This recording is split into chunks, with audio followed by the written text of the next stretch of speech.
Capítulo 17. Recuerdos agridulces. Del libro, Vidas en el tiempo de Axel Oliver Villanueva. Mi papá fue muy estricto con nosotros, sobre todo con mi hermana y conmigo, que fuimos las únicas mujeres. Me platicaba mi abuela Josefina cuando le pregunté por su padre. Nunca nos dejó ir a estudiar, nunca nos dejó trabajar, simplemente nos decía, ¿quieren la libertad nomás para andar de cabronas en la calle? Apláquense ahí, váyanse a la cocina, allá a cuidar al niño que está llorando. O sea, al hermano más chico de mi abuela. Y yo pensaba, ay, ni que al chiquillo lo hubiera tenido yo, decía riendo mi abuela.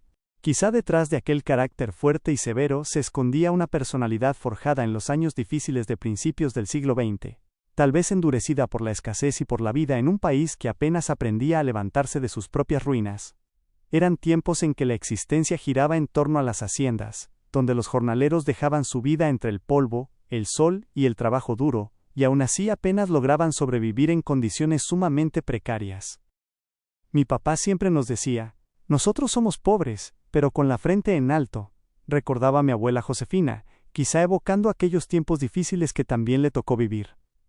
Mi bisabuela Antonia solía contar que, en más de una ocasión, mi abuela escondía la fruta que mi bisabuelo José traía del campo, cuando trabajaba como jornalero en alguna hacienda cercana.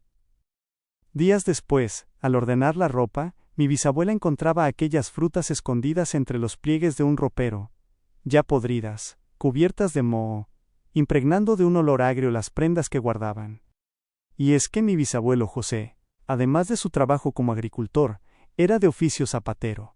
Valiéndose de estos dos trabajos, hacía todo lo posible por llevar comida a la mesa de la numerosa familia que había formado junto a mi bisabuela Antonia. Sin embargo, aun con todo su esfuerzo, aquellos serían tiempos difíciles. Resultaba casi imposible sostener a tantos hijos en medio de la escasez y las duras condiciones de vida que imperaban entonces. Eso es lo que hacía mi papá, recordaba mi abuela Josefina. Hacía zapatos también para llevar a vender al jaral los fines de semana. ¿Pero te imaginas para mantener a tantos? Es que fuimos muchos, me platicaba, con una mezcla de nostalgia y resignación en la voz. A mediados de la década de 1930, México aún se estaba recomponiendo de la Revolución, 1910 a 1920. En muchas regiones rurales, las tierras seguían concentradas en pocas manos, y la vida campesina era muy precaria. Aunque el presidente Lázaro Cárdenas, 1934 a 1940, impulsó la reforma agraria y el reparto de ejidos, en muchos pueblos del Bajío la tierra seguía siendo insuficiente y el trabajo escaso. La gente vivía con lo justo. Trabajaban como peones, jornaleros o pequeños agricultores, y dependían mucho de los ciclos del clima. La sequía o una mala cosecha bastaban para dejar a las familias sin sustento. En ese contexto, irse al norte empezó a verse como una salida posible, aunque riesgosa. Hubo un tiempo en que el abuelo José se fue a trabajar a los Estados Unidos en busca de una mejor vida. Ganó buen dinero, pero todo se lo gastaba. Me platicaba Gema Vargas, hija de Pablo Vargas Torres, hermano mayor de mi abuela Josefina. Solía decir como justificando el despilfarro, la frase, ¿qué tal si me muero mañana? El viaje, sin embargo, era duro y peligroso.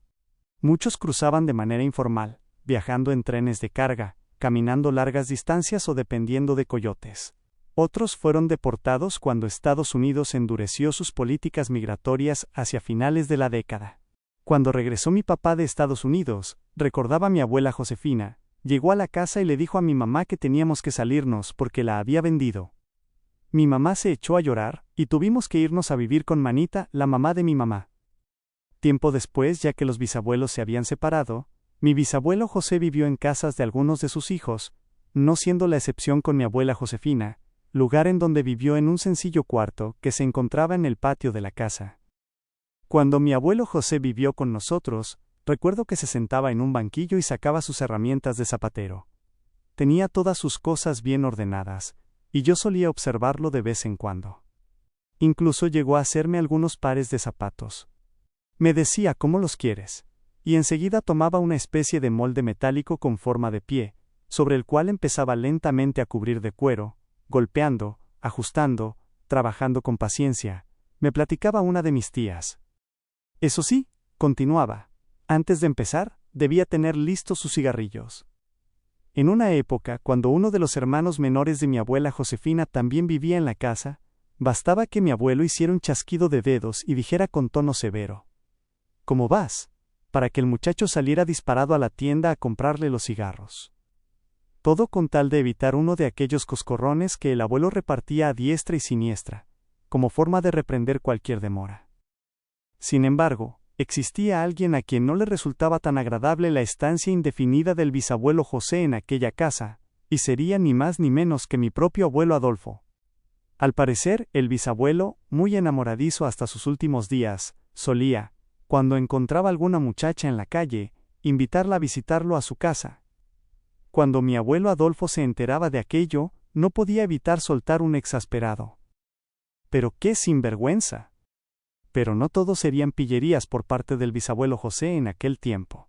También, haciendo valer sus muchos talentos, especialmente los musicales, solían visitarlo algunas monjas del colegio salesiano. Pasaban las tardes sentadas en el pasillo de la cocina, mientras él, con paciencia y gusto, les daba clases de guitarra, violín y mandolina. Y también solía crear remedios medicinales a base de plantas, aquellos de los antiguos yerberos. Según los datos ingresados por el misterioso usuario Af Vargas en el perfil de Family Search, mi bisabuelo José fallecería el día 19 de marzo de 1981, aunque no menciona el lugar donde está sepultado, seguramente en la localidad de Valle de Santiago. Mi abuela Josefina, sin duda, llevó consigo los recuerdos de su padre como una figura dura e irreverente, pero al mismo tiempo como un hombre trabajador y honrado. Aún así, con todas aquellas memorias agridulces, recuerdo que no podía evitar reír al contarme cuando su padre le había dicho a su hermana Juana, un día, que podía trabajar en una farmacia cercana a la casa. Sin embargo, al verla salir arreglada, la detuvo en seco y le preguntó: «Oye, hija, ¿pero dónde trabajas?». «Ay, papá, pues en la botica de don Cándido, donde usted me dio permiso». «Ah», respondió él. «Pues yo pensé que te habías cambiado de trabajo a un volantín, porque vas pintada como payaso. Lárguese a lavar la cara, órale, bailarina». Y entonces fue mi hermana, y se lavó la cara y se quitó la flor que se había puesto en el cabello.